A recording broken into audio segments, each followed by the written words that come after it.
Hi guys, welcome back to the Home and Homestead. If you're new to the channel, I'm Rebecca, and if not, thanks for joining me again today. So today we're going to be doing a food preservation project where we water bath can some mixed berry jam. This is a great way to use up fresh or frozen berries you may have on hand. And in the springtime, I like to go in the freezer and use up any fruits and vegetables I can in order to free up room in the freezer for the coming year's harvest of fruits and vegetables. So I happen to have some strawberries and raspberries that I'll be using today to make our mixed berry jam. So let's head to the stovetop and prepare our jam for this water bath canning project. So in a large Dutch oven, I have my 8.5 quart Dutch oven here. We're going to combine our mixed berries and a few ingredients. So I have, like I said, strawberries and raspberries here. This is 9 cups of the berries. You can use whatever combination of berries and ratios of berries that you'd like. I'm doing majority of strawberries to raspberry. You could do the reverse. You could add some blueberries or blackberries. Again, whatever berries you have on hand. You just need about 9 cups of the berries for this particular recipe. Then I like to use a meat masher. You could also use a potato masher to kind of go in and smash up my berries. These are nice, beautiful strawberries from our garden. If you grow fresh berries and you washed and prepped them and threw them into the freezer, this is a wonderful way to make some fresh jam any time of year. This would also be wonderful with some fresh berries you may have from the grocery store or farmer's market. It's a really nice base recipe that you can use with a lot of different berries. So I just like to get it started and get some of these larger strawberries cut into smaller pieces. As this cooks, the berries will become even softer and it'll make smaller pieces of berry as well. But personally, I don't mind having a soft spread or jam that has nice large pieces of berries in it. Now to our berries, we will add 6 cups of sugar. I'll mix that in here.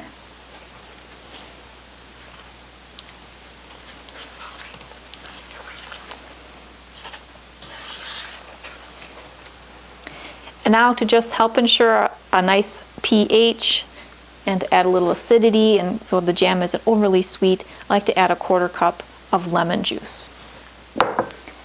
And this is the lemon juice that I like to use.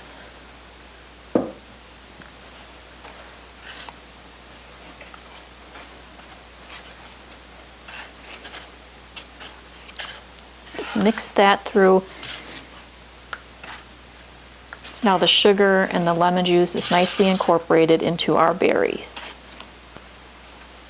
So now what we're going to do is allow this mixture to come up to a boil. I'm going to be checking the temperature periodically with my laser thermometer, and we want our jam mixture to come up to the gelling point of about 220 degrees Fahrenheit. So I'll allow this mixture to come up to a boil and cook until it reaches that point.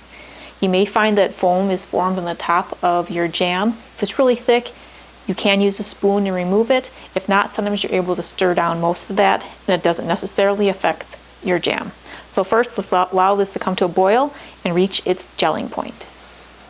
All right, so our mixed berry jam has been cooking away, and it has reached the gelling point of about 220 degrees. It took about an hour, so plan on about 45 minutes to an hour, depending on how your cooktop cooks for your jam to reach this point. It's a nice rich color to it, and the fruit has continued to soften. And we have nice pieces of the strawberry in here that'll be really lovely in our jam. So now what we're going to do is add our prepared mixed berry jam to some jars. I like to use 1/2 pint jars. They work really nice for this. So we just need, I have my canning ladle and a funnel, and we'll pour some into our prepared jars. We're going for a 1/4 inch headspace, which is about a 1/4 of the way down the threads. You can eyeball it, or you can use a headspace measuring tool, so it has 1/4 inch step, 1/2 inch step, 3/4 inch step, 1 inch step. And you just put it on the edge of your jar and it'll measure your headspace for you. Just add just a smidge more.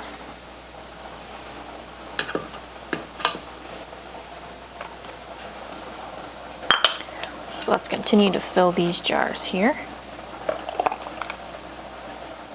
Now some of these jars are a little bit low and some are a bit high, so the high ones I'll transfer to the low ones, just to get that headspace we're looking for. Now I just have a wet paper towel. I just moistened it with some water. And I'm going to wipe the rim and the side threads with this paper towel. You want to wipe it off the rim to help ensure a nice tight seal of your lid, and the side threads so that it doesn't get your ring that you're going to apply later too messy. Because you can reuse your rings for other canning projects. Now we'll just add the lid followed by the ring, just finger tight.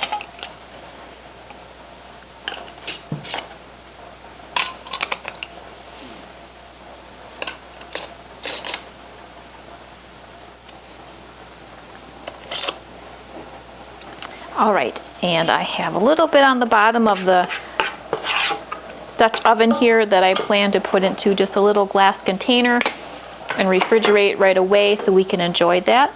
Now I have the water bath canner all prepped, so let's head over there and get these jars into the water bath canner for processing. All right, I have my water bath canner all prepped and ready to go. So let's just remove the lid, double check the temperature. Good. Now let's get the jars into the water bath canner. So on the bottom of the canner I have a jar rack. So these are sitting right on that jar rack on the bottom of the canner, and they're covered by a couple of inches of water.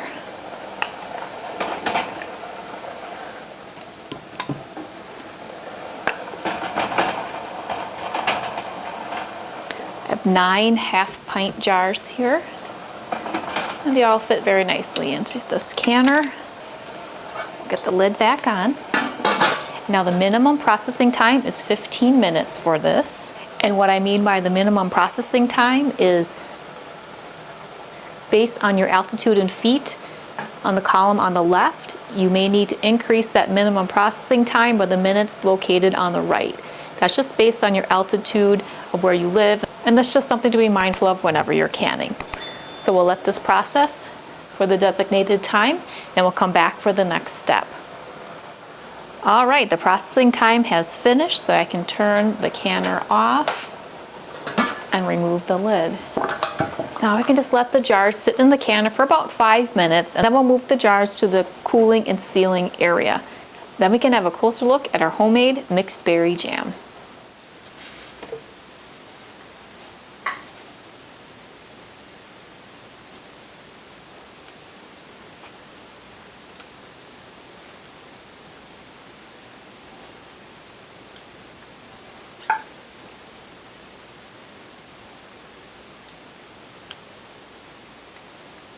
All right, here we have our homemade mixed berry jam. It has a nice rich color. You can see the large pieces of strawberry mixed in with some raspberry. You hear the pings of the jars sealing, as well as they're sitting here on the cooling and sealing pad. This was a great project to do for using up some frozen berries we had in order to free up some room in the freezer for the new incoming harvest that we'll have over the next few weeks and months. If you have some fresh berries you need to use up or find a good deal on some, this might be a great recipe to try. Well, thanks so much for spending time with me in the kitchen today while we do this water bath canning project. We made this delicious homemade mixed berry jam. You can use whatever combination of berries you have on hand or need to use up to make your chosen blend for mixed berry jam. I went with strawberry raspberries in order to use up some berries that we grow on our property. That happens to be a really nice combination with the really sweet strawberries and the slightly tart raspberries. It makes a delicious soft spread or jam.